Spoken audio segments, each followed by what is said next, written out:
ამ ფოტოს სოციალურ ქსელებში დიდი განხილვა მოყვა. მომხმარებლები წერდნენ, რომ წარწერა ეს ვალდბერისი არ არის გადაუფრინეთ. რუსეთში სიდიდით მეორე ონლაინ გაყიდვების კომპანია ოზონმა მის ნიჟნი ნოვგოროდის საწყობის სახურავზე გააკეთა. მალევე გაირკვა, რომ ფოტო მიმია. სიმართლე კი ისაა, რომ პუტინის ომის მხარდამჭერ ბიზნესს უკრაინული დრონებისგან მსგავსი წარწერები ვერ დაიცავს. ვალდბერისის შემდეგ ცეცხლის ალში ოზონი გაეხვევა. ეს რომ მხოლოდ მუქარა არ არის, უკრაინელებმა უკვე დაადასტურეს. 31 ივლისს აფეთქება ქალაქ ზელენოდოლსკში მდებარე ოზონის საწყობთან მოხდა.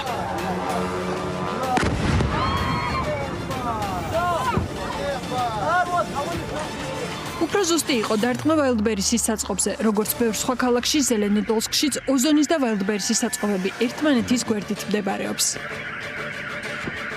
ვალდბერისის საწყობები და ლოგისტიკური ჰაბები ივლისის მეორე ნახევრიდან უკრაინული შორსმოქმედი სანქციების ქვეშაა. სააგენტო აგენტოს მონაცემებით ამ დროისთვის ონლაინ გაყიდვების კომპანიის საწყობების 60%-ზე მეტი დაზიანებულია. 26-დან 10 უმსხვილესი ლოგისტიკური ჰაბი განადგურებული. ამ რიცხვშია ვოლგოგრადში მდებარე ობიექტიც. ვალდბერისის ლოგისტიკურ ჰაბს ვოლგოგრადში უკრაინული დრონები 31 ივლისს გამთენიას ესტუმრნენ. პირდაპირი დარტყმების შედეგად ტერიტორიაზე ხანძარი გაჩნდა და გიგანტური შავი კვამლი წარმოიქმნა.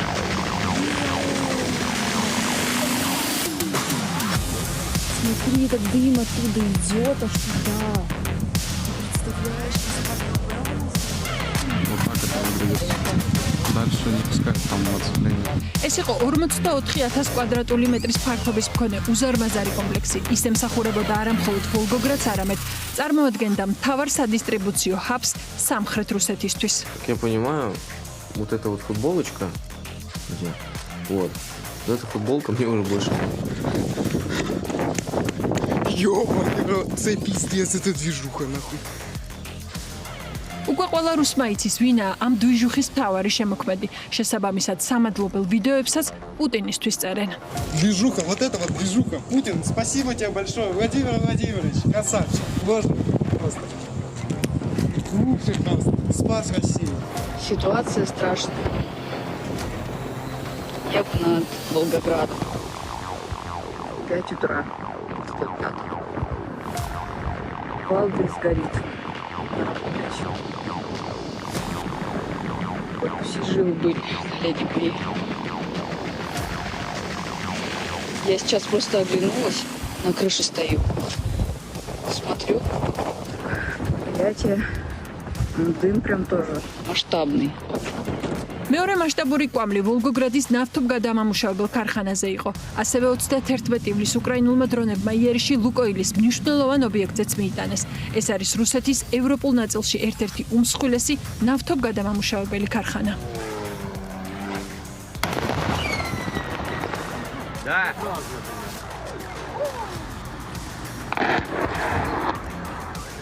ამ კვირაში უკრაინული სანქციები შეეხო ქალაქ სარაპულში მდებარე ვალდბერისის დახარისხების ჰაბსაც. უკრაინის საზღვრიდან 1000 კილომეტრი დაშორებული ობიექტის ერთ-ერთ ბლოკში დრონების პირდაპირი მოხდრის გამო მასშტაბური ხანძარი გაჩნდა. პუტინის ეკონომიკაზე აღმართული შავი კვამლი ადგილობრივებისთვის იმდენად ძიმე სანახავი იყო, რომ ბირთვული აფეთქების ასოციაციაც გაუჩნდათ. Смотрите, как будто, бля, ядерный взрыв нахуй. Просто все, его нет, бля. Это миллиардов нахуй. Это очень жестко. Просто ужас какой-то. სარაპულში ვალდბერისის საწყობის გარდა უკრაინული დრონების სამიზნე ნავთობსაცავიც იყო. დრონების ნაწილმა უშუალოდ ქალაქთან ახლოს მდებარე სახელმწიფო სტრატეგიული რეზერვების საწვავის ბაზას დაარტყა. დრონების დარტყმის შემდეგ მასშტაბური ხანძარი გაჩნდა პენზას რეგიონში მდებარე ვალდბერისის მსხვილ ლოგისტიკურ ჰაბში, რომელიც ვოლგის ფედერალური ოლქისთვის პროდუქციის მიწოდების მთავარი ცენტრი იყო. Пизда.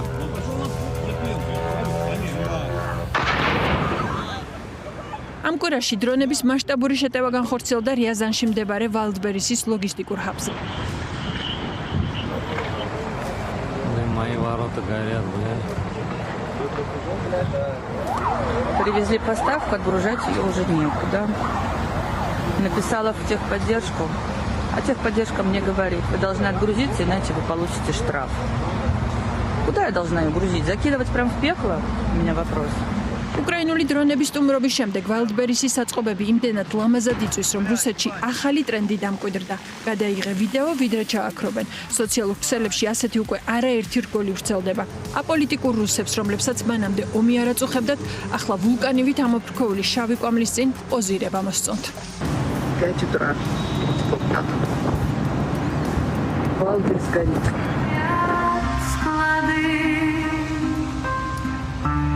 Принесите нам воды. Но никто не желает спасения. Армагеддон в ночи, уже нет смысла искать причин. Будь ко мне ближе в последний миг. Просто ისინი კი ვინც საკითხს უფრო სერიოზულად უდგება და Wildberries-ის საწყობებში დამწვარ მილიონებს ტირის, დამნაშავეებს პუტინის ელიტა შეეძებს. დაზარალებულ სელერებს პუტინის მეგობრების კომპანია ზარალის ანაზღაურებაზე უარს ეუბნება და არც ცეცხლს გადარჩენილ საქონელს უბრუნებს. Я предприниматель 33 года в России. С таким беспределом я не сталкивалась никогда. Но Wildberries все равно возможность вывода денег закрыл. Товар нам не отдают, наш товар у них в заложниках. Одновременно пугают. ეს სიტუაცია ერთდროულად მაშინებს და მაბრაზებს ის რომ იზოლებული ვარ ეს ყველაფერი გავიარო.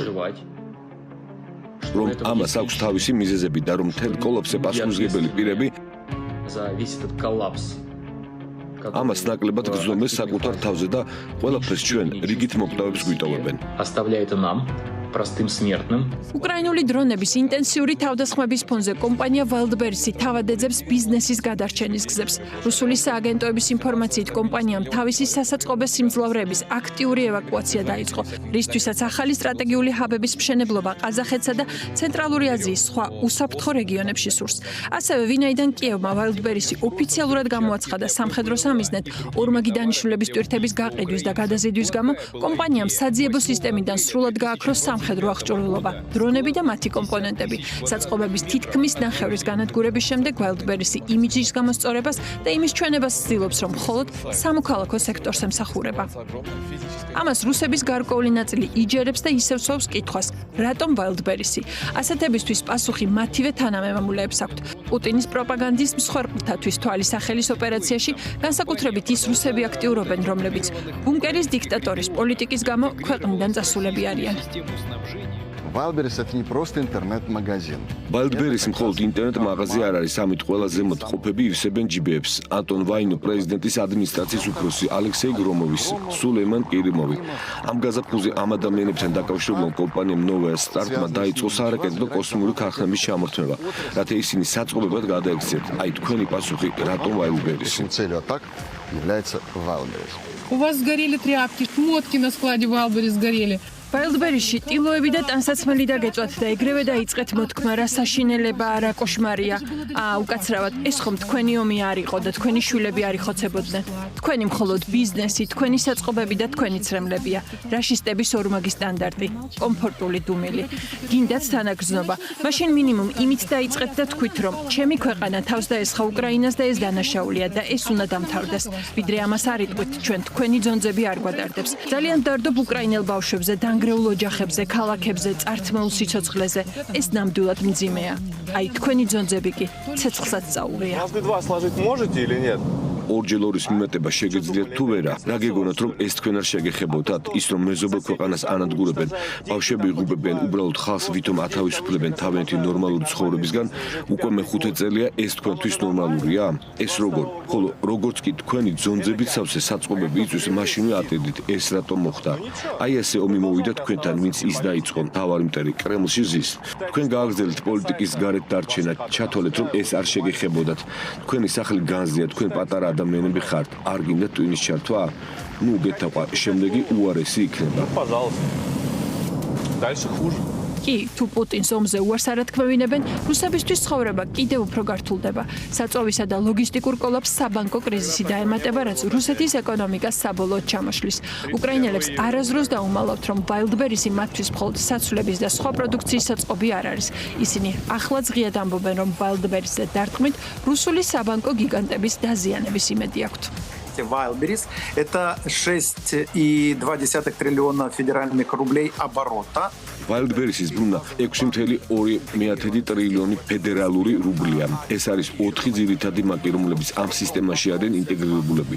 ეს არის VTB Sberbank, Alfa და Prosvias ბანკი. ანუ საქმე გვაქვს ძალიან დიდ ფულთან და თუ ამ ბიზნეს ანგრევ, მაშინ ხდება ბიზნესის საშინელი დეფისკალიზაცია. ამას ებატება ლოჯისტიკის რღვევა და პირდაპირ გავლენ დიდ სოციალურ ჯგუფების, რომლებიც თავს აპოლიტიკურად აჩვენებდნენ და ძალიან მოსწონდათ როგორ კლავდნენ სხვა ქვეყანაში ადამიანებს. ომი მათ მაინც არ ეხებოდათ.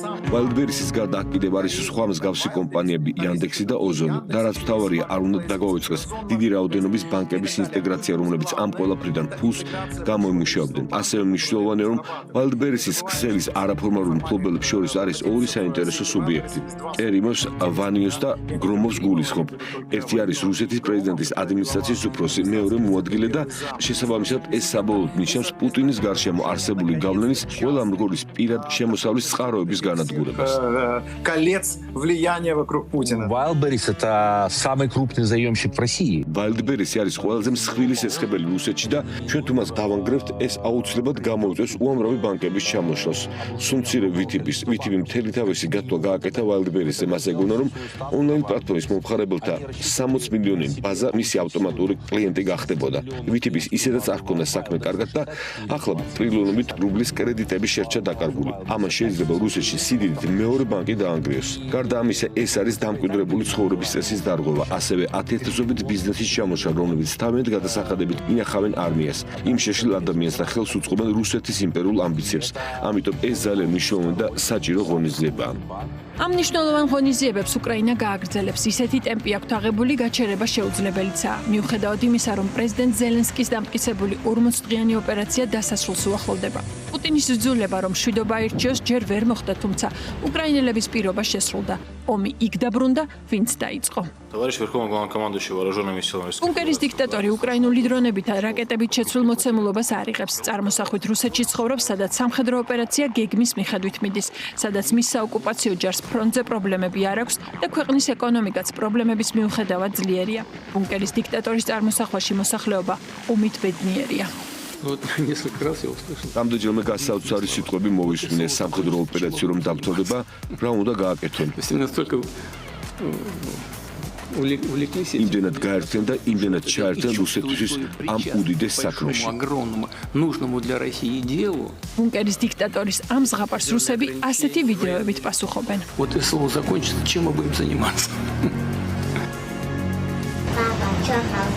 Да, солнышко, сейчас все хорошо, пойдем поиграем.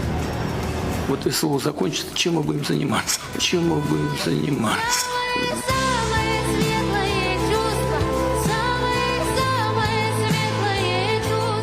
ამ ვიდეოებს პუტინს დიდი ალბათობით არ აჩვენებენ. კრემლის დიქტატორს დაუმალავენ იმ მიმართვებსაც, რომელსაც მოსახლეობა არჩევნებამდე რამდენიმე თვით ადრე უწევს. Не хочу, чтобы вы были моим президентом. მე არ მინდა ჩემი პრეზიდენტი იყოთ.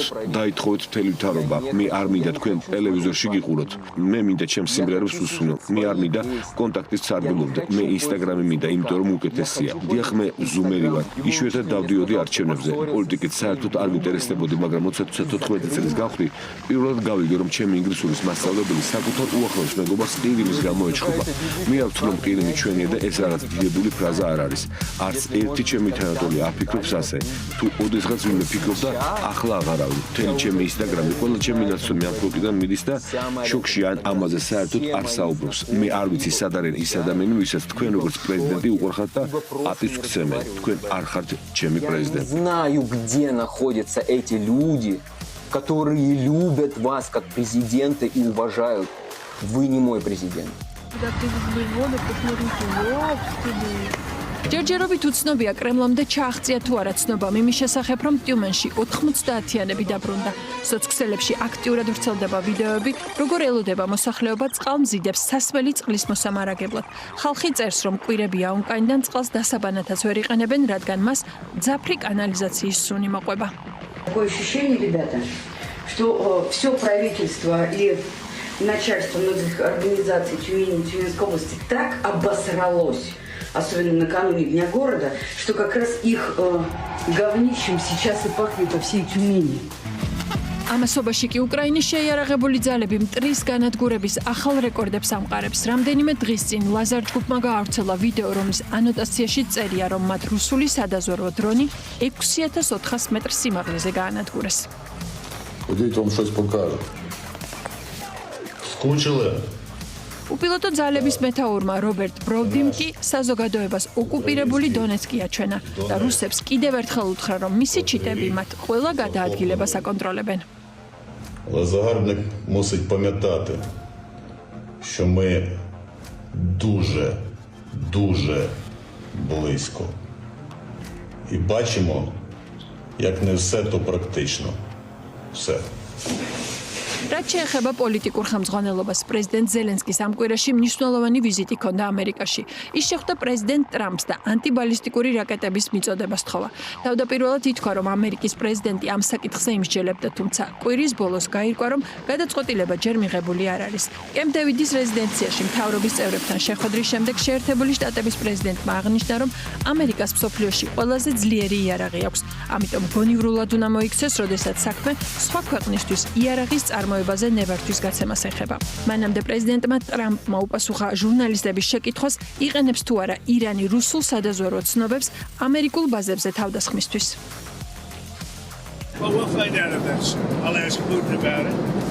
გავარკვევთ მართალია თუ არა ეს. პუტინს ვკითხავ ამის შესახებ. ჩვენ ამას არ დავუშვებთ. შეხედეთ რუსეთმა ვენესუელას დიდი რაოდენობით აღჭურვილობა მისცა. ძალიან თანამედროვე რუსული ტექნიკა და ეს რითი დამთავრდა? აი ზუსტად ასე რომ შესაძლოა რამეს აძლევენ, ეს თუ ასეა დიდი შედეგი ვერ მისცა, რადგან მათ არ ყავთ არმია, არ ყავთ სამხედრო საჰაერო ძალები, არ აქვთ ფლოტი, საერთოდ არაფერი. ასე რომ ვერ იმუშავა. ყოველ შემთხვევაში არა რაიმე მნიშვნელოვანი მასშტაბით. მაშინაც კი თუ ამას გააკეთებენ, ამას დიდი ეფექტი ვერ ექნება. ამერიკაში ვიზიტისას პრეზიდენტმა ზელენსკიმ ვრცელი ინტერვიუ ტელეკომპანია Fox მისცა. მან დეტალურად ისაუბრა ფრონტზე არსებულ ვითარებაზე, რუსების დანაკარგებზე და უპასუხა მთავარ შეკითხვას: იმარჯვებს თუ არა უკრაინა? არ ვაგებთ და ეს ძალიან მნიშვნელოვანია. ჩვენთვის გამარჯვება ნიშნავს არ დავკარგოთ ჩვენი ქვეყანა და ჩვენი დამოუკიდებლობა. ამ თვალსაზრისით ჩვენ გავიმარჯვებთ, მაგრამ ბრძოლის ველზე არსებული რეალური ვითარებიდან გამომდინარე მნიშვნელოვანია, რომ ინიციატივა რუსეთის ხელში არ იყოს. ჩვენ არ ვიგებთ და ისინი ვერ იმარჯვებენ.